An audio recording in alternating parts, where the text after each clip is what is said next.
Good evening, America. We're here on Talking and Taylor at Lumen Safety Studios. I'm your host, Emmanuel Williams, and today we have a special guest, Chef John Reddington, in the house, who will come in and discuss organic food versus petroleum-based products on the industrialized scale. So, America, will you give a warm welcome to Chef John Reddington?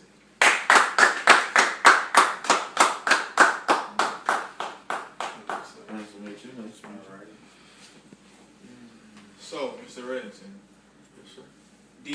the obesity rate in America today is dramatically high. And I believe I read somewhere where it says that at least 1/3 of Americans today are obese.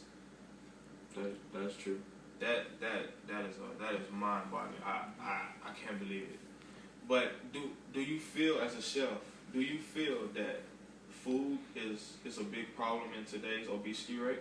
Yes, I do feel like food's a huge problem, especially with the food deserts and other things such as that. Right. When you say food deserts, maybe if America doesn't understand, a food desert is a place where there is food available, but the food there is All processed. Processed, right? And the calories are bad calories, like fatty foods, a bunch of potato chips and Nothing all healthy this. for the human body. Yeah. And I've been hearing this movement about organic food, organic this, natural this. Can you further explain that to us? Well, I would say that organic food is a lot healthier for the human body and mind. I mean, if you think about it, you have grass-fed and pasture-fed chickens and cows that really are drastically healthier than your processed, industrialized, force-fed chickens and cows. So, when you say force-fed, do you mean like the living conditions of these Yes, the industrialized living cows? conditions of the cows and chickens are horrible. They pack them in, for the chickens, they pack them in little warehouses and force feed them on lines. They don't even use their own legs, and they have so many steroids and like HGH and other things, hormones in those foods that cause them to just get really fat, really big. So when you're in the supermarket, yeah, you have a nice big cheap chicken, but it's full of bad fat and bad things that are not good for the human body. Right. And these fatty foods can lead to all types of heart attacks and type 2 diabetes, and I've read that even some types of cancer that may be involved. Yeah. But that is just astounding to me.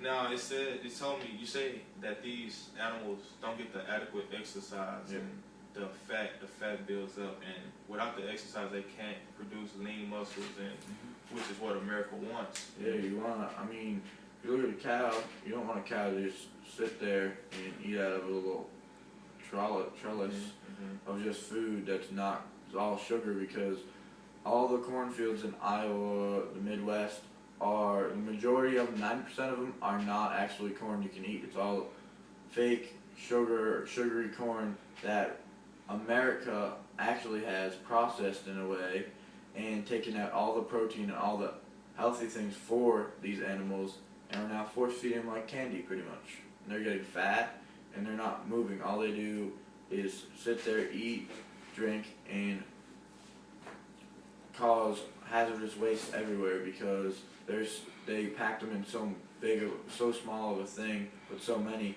that it causes a hazardous waste dump. That is true. Now, in terms of eating at the dinner table, can you put in retrospect of like what are we consuming? Because I want to say I read where the ratio of industrialized cows versus an organic grass-fed cow, the ratio of saturated fats is somewhere like 9 to like 1.3, like some crazy. That is exact. Yeah, that is crazy. It's all that fake corn they're feeding them. Right, and no exercise, Yep. none of that. So, America, there you have it, and I'm gonna challenge you. So the next time you go to a supermarket, grocery store, whatever it may be, farmer's market, I'm gonna challenge you to buy 2 chickens. One, the cheapest chicken you can possibly find, which is 9 times out of 10 gonna be an industrialized chicken.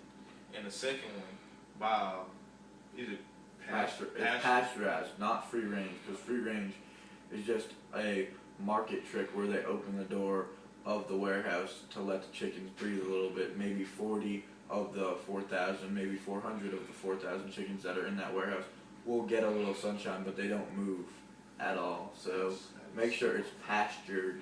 Yes, America, pasture, not free range. And when you get home, take those 2 chickens and attempt to break the leg of them both. And I want you to witness how tough it is to break the leg of a pasture chicken versus the leg of an industrialized, petroleum-based fed chicken.